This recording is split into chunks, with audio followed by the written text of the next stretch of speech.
Chapter 16 Liberty Day on shore. The next day being Sunday, after washing and clearing decks, and getting breakfast, the mate came forward with leave for one watch to go ashore, on Liberty.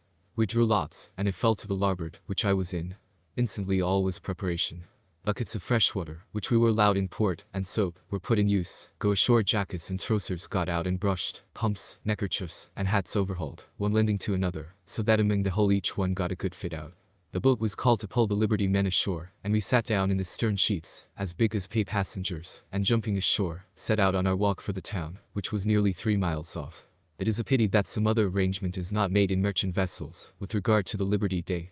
When in port, the crews are kept at work all the week, and the only day they are allowed for rest or pleasure is the Sabbath, and unless they go ashore on that day, they cannot go at all. I have heard of a religious captain who gave his crew liberty on Saturdays, after 12 o'clock. This would be a good plan, if shipmasters would bring themselves to give their crews so much time. For young sailors especially, many of whom have been brought up with a regard for the sacredness of the day, this strong temptation to break it is exceedingly injurious. As it is, it can hardly be expected that a crew, on a long and hard voyage, refuse a few hours of freedom from toil and the restraints of a vessel, and an opportunity to tread the ground and see the sights of society and humanity, because it is on a Sunday. It is too much like escaping from prison, or being drawn out of a pit, on the Sabbath day. I shall never forget the delightful sensation of being in the open air, with the birds singing around me, and escaped from the confinement, labor, and strict rule of a vessel of being once more in my life. Though only for a day, my own master. A sailor's liberty is but for a day, yet while it lasts it is perfect. He is under no one's eye, and can do whatever, and go wherever, he pleases. This day, for the first time, I may truly say, in my whole life, I felt the meaning of a term which I had often heard, the sweets of liberty. My friend S. was with me, and turning our backs upon the vessels, we walked slowly along, talking of the pleasure of being our own masters, of the times past, and when we were free in the midst of friends, in America, and of the prospect of our return, and planning where we would go, and what we would do, when we reached home. It was wonderful how the prospect brightened, and how short and tolerable the voyage appeared, when viewed in this new light. Things looked differently from what they did when we talked them over in the little dark forecastle, the night after the flogging at San Pedro. It is not the least of the advantages of allowing sailors occasionally a day of liberty, that it gives them a spring, and makes them feel cheerful and independent, and leads them insensibly to look on the bright side of everything for some time after. S. and myself determined to keep as much together as possible, though we knew that it would not do to cut our shipmates. For, knowing our birth and education, they were a little suspicious that we would try to put on the gentlemen when we got ashore, and would be ashamed of their company. And this won't do with Jack. When the voyage is at an end, you may do as you please, but so long as you belong to the same vessel, you must be a shipmate to him on shore, or he will not be a shipmate to you on board. Being forewarned of this, before I went to sea, I took no long togs with me, and being dressed like the rest, in white duck trousers, blue jacket and straw hat, which would prevent my going in better company, and showing no disposition to avoid them, I set all suspicion at rest. A crew fell in with some who belonged to the other vessels, and, sailor-like, steered for the first grog shop. This was a small mud building, of only one room, in which were liquors, dry and West India goods, shoes, bread, fruits, and everything which is vendible in California. It was kept by Yankee, a one-eyed man, who belonged formerly to Fall River, came out to the Pacific in a whale ship, left her at the Sandwich Islands, and came to California and set up a pulperia. S. and I followed in our shipmates' wake, knowing that to refuse to drink with them would be the highest affront, but determining to slip away at the first opportunity. It is the universal custom with sailors for each one, in his turn, to treat the whole, calling for a glass all round, and obliging everyone who is present, even the keeper of the shop, to take a glass with him. When we first came in, there was some dispute between our crew and the others, whether the newcomers or the old California Rangers should treat first, but it being settled in favor of the latter, each of the crews of the other vessels treated all round in their turn. And as there were a good many present, including some loafers who had dropped in, knowing what was going on, to take advantage of Jack's hospitality, and the liquor was a real 12.5 cents a glass, it made somewhat of a hole in their lockers. It was now our ship's turn, and S. and I, anxious to get away, stepped up to call for glasses, but we soon found that we must go and order the oldest first, for the old sailors did not choose to be preceded by a couple of youngsters, and bon gré mal gré, we had to wait our turn. But the twofold apprehension of being too late for our horses, and of getting corned, for drink you must, every time, and if you drink with one and not with another, it is always taken as an insult. Having at length gone through our turns and acquitted ourselves of all obligations, we slipped out, and went about among the houses, endeavoring to get horses for the day, so that we might ride round and see the country. At first we had but little success, all that we could get out of the lazy fellows, in reply to our questions, being the eternal drawling quien sabe, who knows, which is an answer to all questions.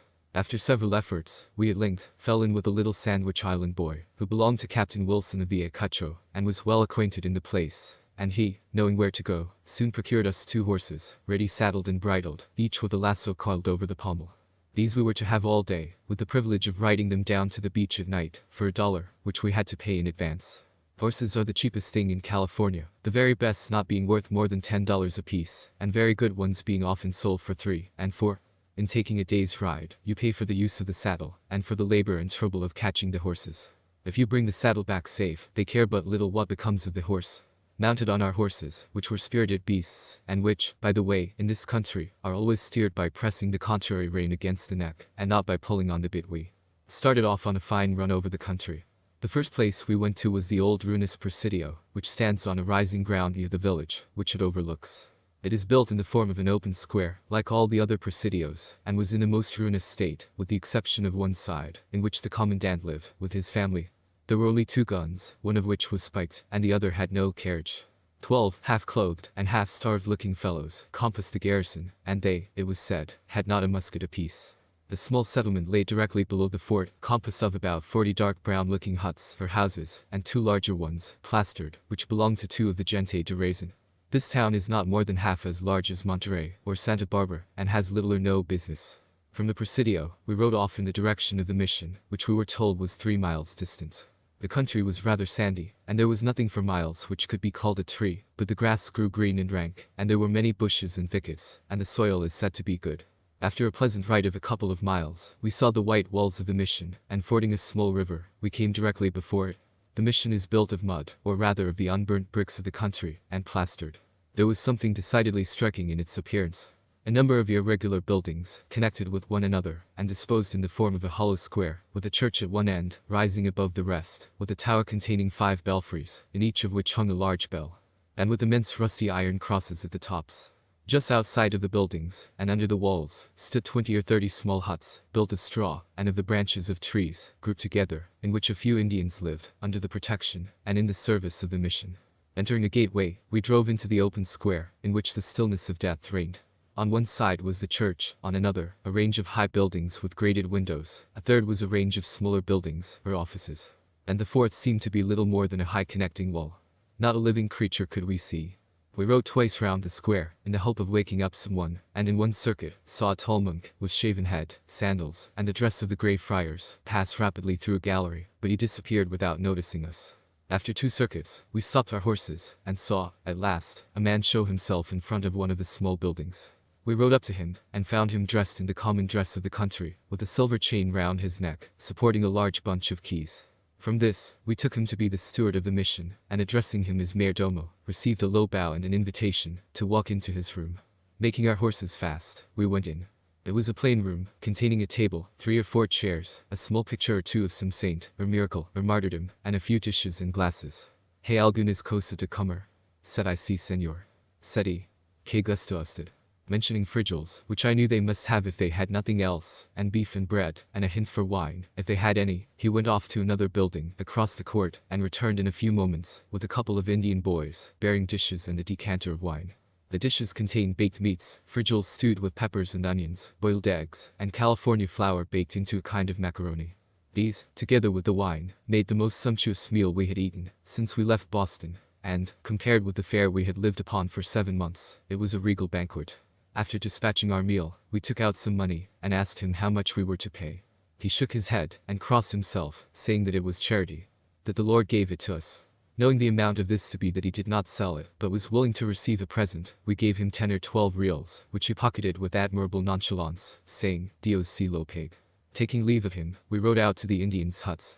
The little children were running about among the huts, stark naked, and the men were not much better, but the women had generally coarse gowns, of a sort of tow cloth.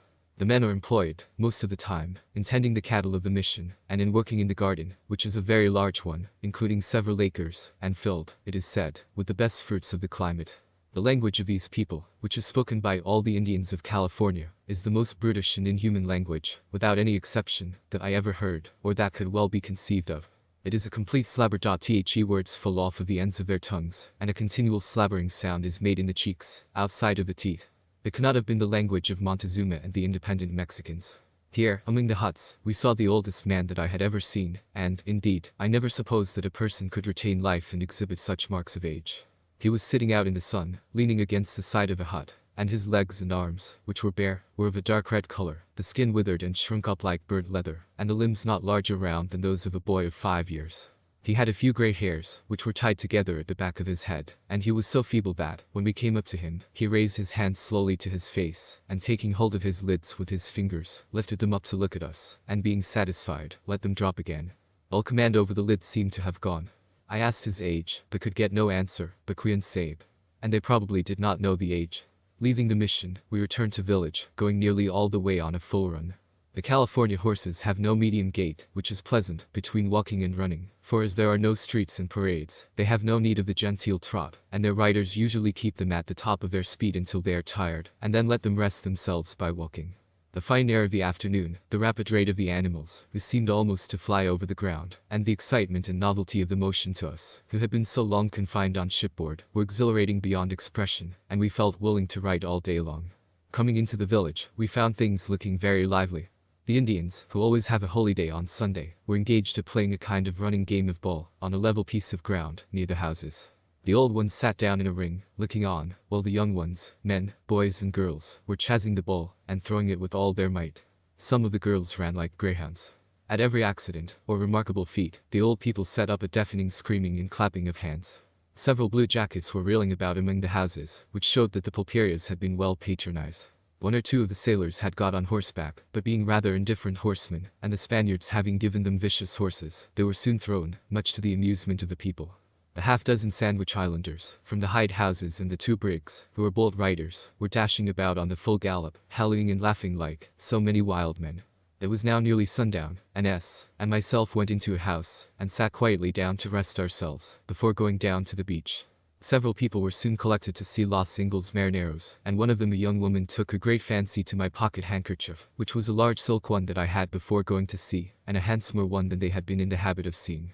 Of course, I gave it to her, which brought us into high favor, and we had a present of some pears and other fruits, which we took down to the beach with us. When we came to leave the house, we found that our horses, which we left tied at the door, were both gone. We had paid for them to ride down to the beach, but they were not to be found.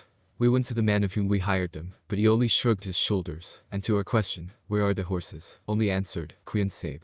But as he was very easy, and made no inquiries for the saddles, we saw that he knew very well where they were. After a little trouble, determined not to walk down a distance of 3 miles, we procured 2, at 4 reals apiece, with an Indian boy to run on behind and bring them back. Determined to have the go out of the horses, for our trouble, we went down at full speed, and were on the beach in 15 minutes. Wishing to make our liberty last as long as possible, we rode up and down among the hide houses, amusing ourselves with seeing the men, as they came down. It was now dusk, some on horseback and others on foot. The Sandwich Islanders rode down, and were in high snuff.